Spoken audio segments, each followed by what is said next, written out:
Kila ibada ina kusudio lake. Kusudio la ibada ya leo ni kuwakuza watakatifu kiroho, kusudio la kila ibada. Bwana Yesu asifiwe. Lakini kuwauliza kufanya kusudio kubwa zuri lililokusudiwa. Na leo tumekusanyika hapa si tu kwa ibada, bali kwa ajili ya kutoa sadaka maalum ya ukamilishwaji wa kanisa hili. Nimebahatika kuhudhuria siku za machangizo, na sabato moja nilikuja hapa nikiongozana na mwenyekiti wetu wa conference.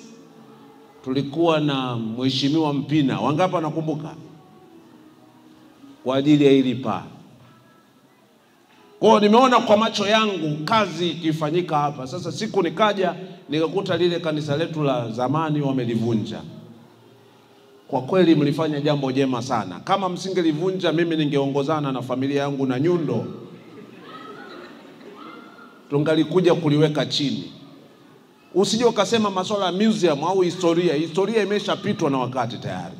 Kwa hivyo asanteni kwa kanisa hili zuri ambalo tunatamani likamilike kabla halijapitwa na wakati. Nimesemaje?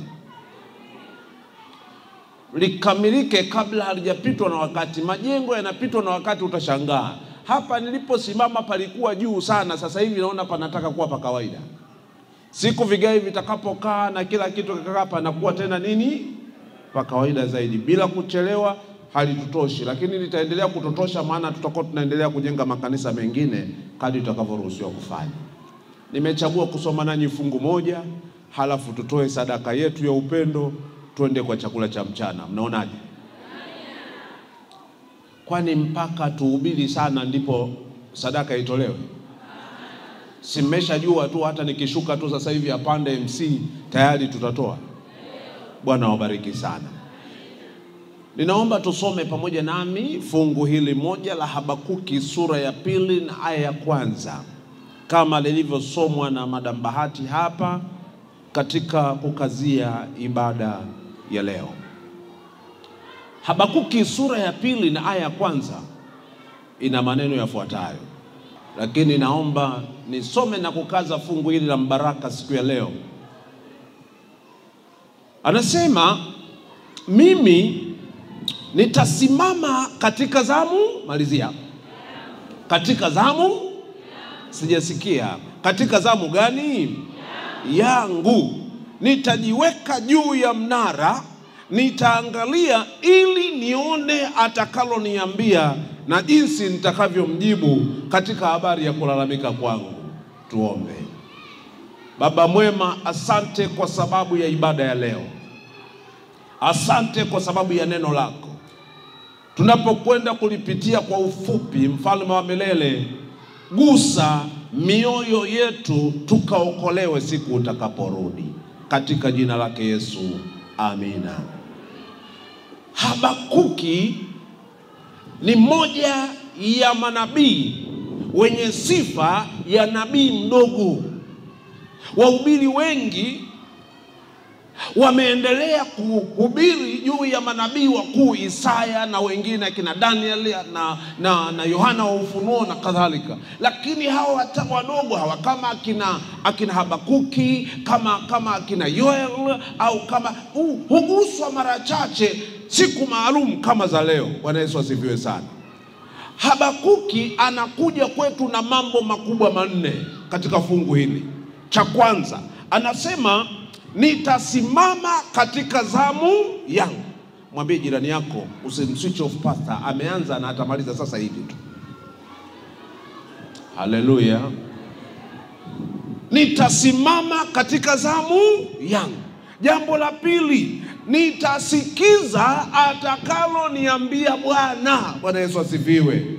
Na jambo la tatu, jambo la pili nitasikiza, jambo la tatu nitaona, halafu jambo la 4 nitakavyomjibu, mwitikio wangu kwake. Mambo makubwa mangapi?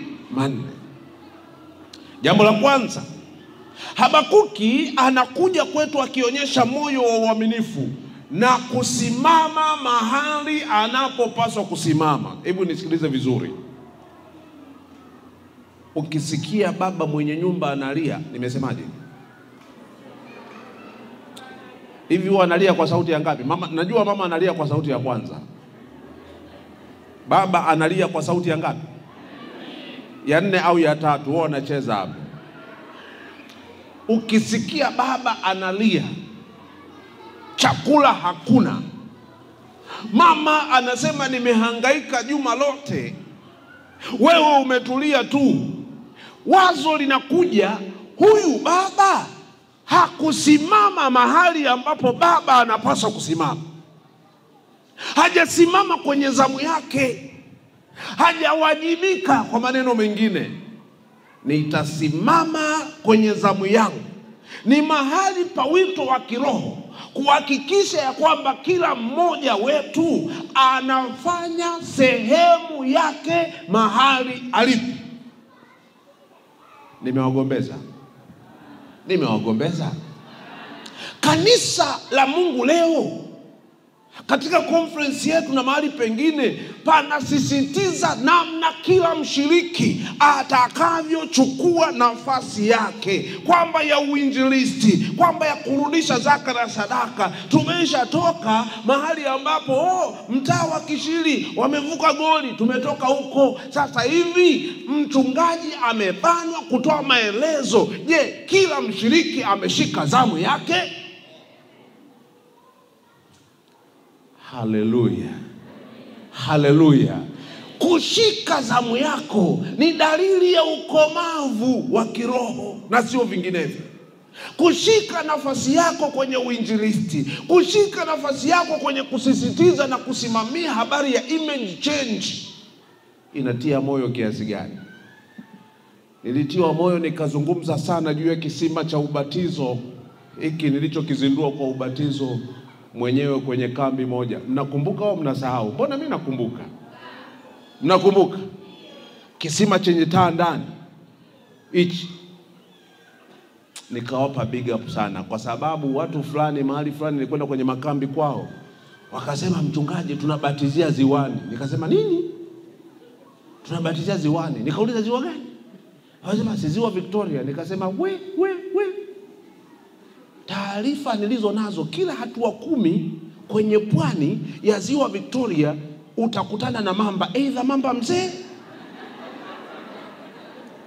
kijana au mtoto. Nikasema sithubutu kubatizia ziwani. Nilipoangalia wabatizwa wamenyongea, nikasema sio kosa lenu, twendeni. Nilichoagiza nikamwambia mchungaji, naomba nimalizia au niache? Kome, nimalizia au niache? Nikamwambia mchungaji, nitafutie mashemashi mabouncer kama 20 hivi. Akaniuliza, kwani kuna mtu mwenye mapepo anaenda kubatiza? Nikasema hapana, nitafutie, tutaongozana. Tulipofika ziwani, nikawapanga kila mmoja na nafasi yake. Haleluya. Kwa hiyo wakanizunguka, haleluya. Nikasema ni afadhali shemashi achukuliwe na mamba kuliko mchungaji.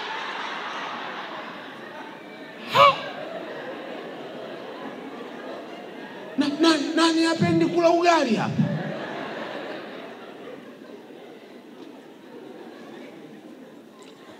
Ubatizo uliisha, nikamtukuza Bwana, kila mmoja alishika nafasi yake. Imekaa sawa. Ndugu na dada, ngoja nikwambie, hakuna ambaye atasimama kwa uzembe kwenye nafasi yake kabakia yuko salama sasa na baadaye. Haiwezekani. Haiwezekani ukafanya uzembe katika nafasi yako. Hata wanakwaya wanawaambia, kipata safari kama hii, mwanakwaya maarufu huwa abaki hata siku moja, hata akikosa nauli tutamlipia tu. Ila ukisikia wewe ni mwanakwaya unasema nimekosa nauli, wanakuambia tutakukuta tukirudi. Wewe hasara. Hujashika nafasi yako. Yaani kinachotakiwa leo, usiwe mzembe kwa chochote. Haleluya. Habakuki anasema nitasimama kwenye zamu yangu. Haleluya. Jambo la pili, nitasikiza kile atakachoniambia Bwana. Bwana ametuambia hivi, watu wa Kishiri na majirani na marafiki zetu. Bwana amesema hivi, na wanifanyie nini? Patakatifu, ili mimi Bwana nipate kukaa katikati yao. Haleluya. Si ibada ya maombi imefanyika hapa, ndipo mahali sahihi pa kufanyika. Panapaswa kukamilishwa kwa uzuri na ubora wote. Na kwa kweli tunampatia Mungu utukufu. Bwana Yesu asifiwe sana. Tunampatia Mungu utukufu mahali bora anapokutana pamoja nasi. Nilipohamishiwa pastor kuhama Kupo, nilipohamishiwa Dodoma, nimetoka chuo kikuu cha Arusha na degree yangu mbichi kabisa, mwaka 1900 watu watatafuta kujua ni lini. Nimekanyaga tu pale, nikakuta kanisa liko kwenye hali hii. Dodoma ndio hapa ambapo bunge linafanyika, ndio. Halafu mmoja wa washiriki wangu alikuwa mbunge. Nikasema haiwezekani, haimpi Mungu. Bwana Yesu asifiwe. Nikasema nitasikia sauti ya Bwana inachoniambia kuhusiana na hili. Ibada ikabadilishwa mara moja, nikatangaza sadaka maalum ya kutengeneza mahali pa Bwana. Haleluya. Haikupita miezi 2-3 tukaomba conference waje waweke wakfu kanisa. Bwana Yesu asifiwe. Rafael, unahamisha kabisa mawe ya mwenzio. Haleluya. Ninachotaka kusema ni kwamba sikiza sauti ya Mungu. Ukiona unasikia kuridhika, kusikia sauti ya Mungu si kuishi kwa hisia zako, ni kuishi kwa sauti ya Mungu kupitia kwa neno lake. Yaani ukiona wewe uko comfortable mahali hapo, hebu angalia chini. Mahali hapo uko comfortable, hujasikia sauti ya nani?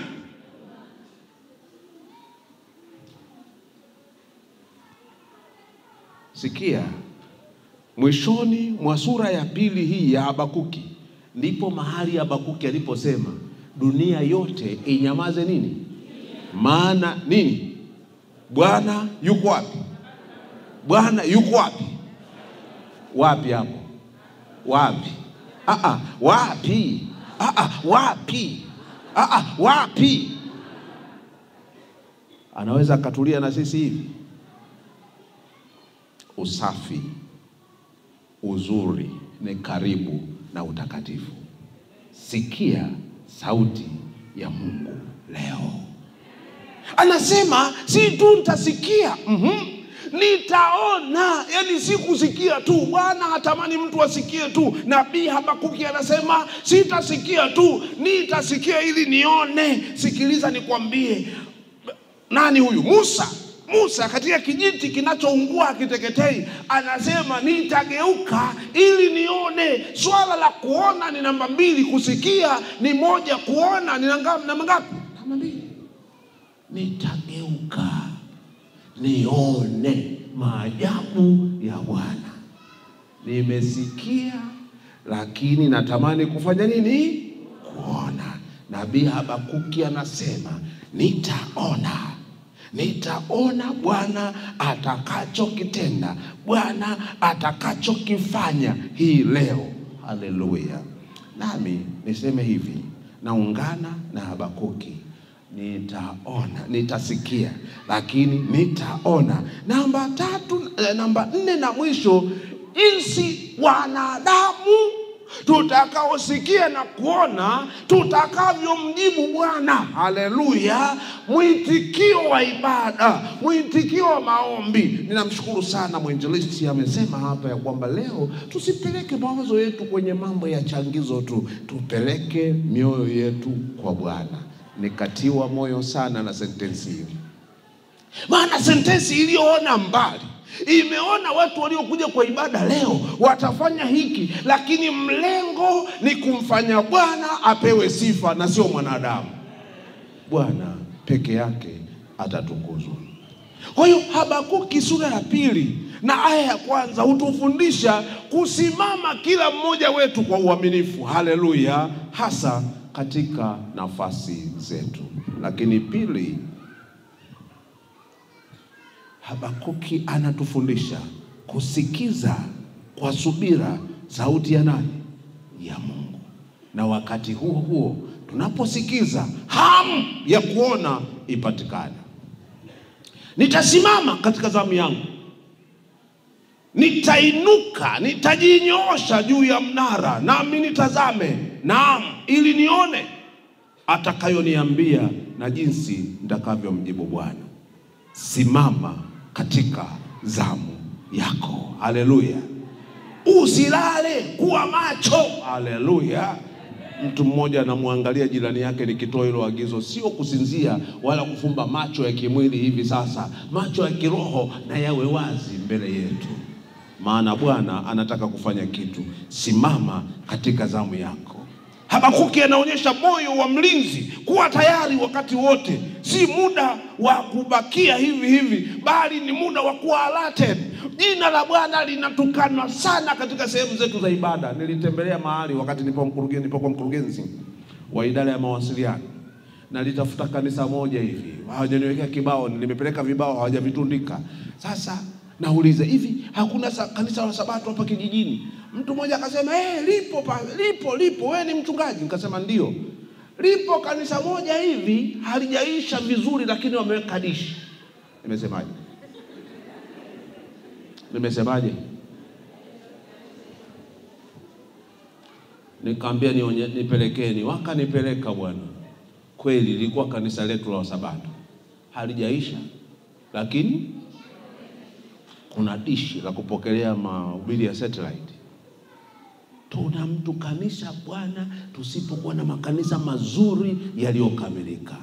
Ninaomba niwatie moyo sana rafiki zangu wa Kishili, mnapotualika hivi kuungana pamoja kwa ajili ya kukamilisha kanisa hili. Hii ni kusimama katika zamu yetu. Tudumu katika maombi, kusoma neno na kuzingatia na kuona sauti ya Mungu ikinena pamoja nasi. Napomaliza naomba nikaze mambo machache yafuatayo. Kinachofafanuliwa hapa kwetu ni kudumu kusikia sauti ya Mungu. Tusiwe na haraka kwamba tumeelewa. Hujaelewa. Ninyi wenyewe mna watoto, unamtuma nenda, sawa, anakwenda anafanya kitu tofauti na ulichomtuma. Wewe si nimekwambia hivi, mimi nilidhani umesema hivi.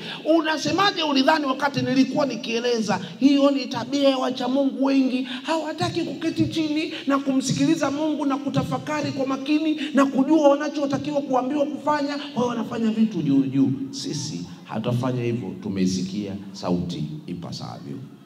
Tunapaswa kutafuta na kuona kile ambacho Bwana anakisema kwetu kwa wakati. Leo ametuambia tulete sadaka maalum kwa ajili ya ujenzi.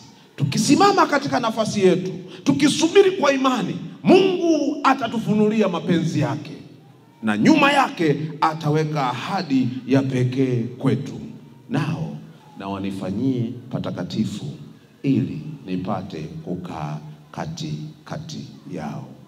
Lakini Bwana yumo ndani ya hekalu lake takatifu. Dunia yote inyamaze kimya mbele zake. Tumpatie Mungu utukufu kwa sadaka yetu ya leo. Bwana atubariki katika jina lake Yesu. Amina. Ngapo wanasema Yesu tusaidie, tufanye sehemu yetu. niliwasiliana na mtu mmoja katika shughuli kama hii, akaniambia sadaka yako ni muhimu sana, Yesu anaiona. Tena kuna wengine wamekuja na sadaka maalum kama ya mwanamke mjane. Ile senti ngapi? Kwa kweli ndiyo yote aliyo nayo. Hiyo sadaka ikapate kibali machoni pa Bwana. Kwa nini msisimame tunapokwenda kuomba? Mchungaji.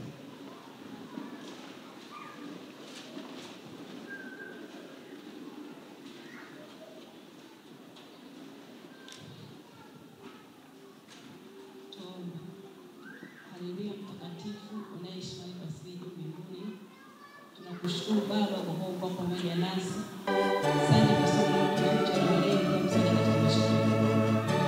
Ni tunapoomba Baba tena toa Roho Mtakatifu atawale katika ukumbi huu. Kila mmoja wetu atabidi ndani ya moyo wake na tunaenda kupokea sifa. Amen. Tunajikabidhi kwa Mungu mwako katika jina la Yesu. Amen. Amen.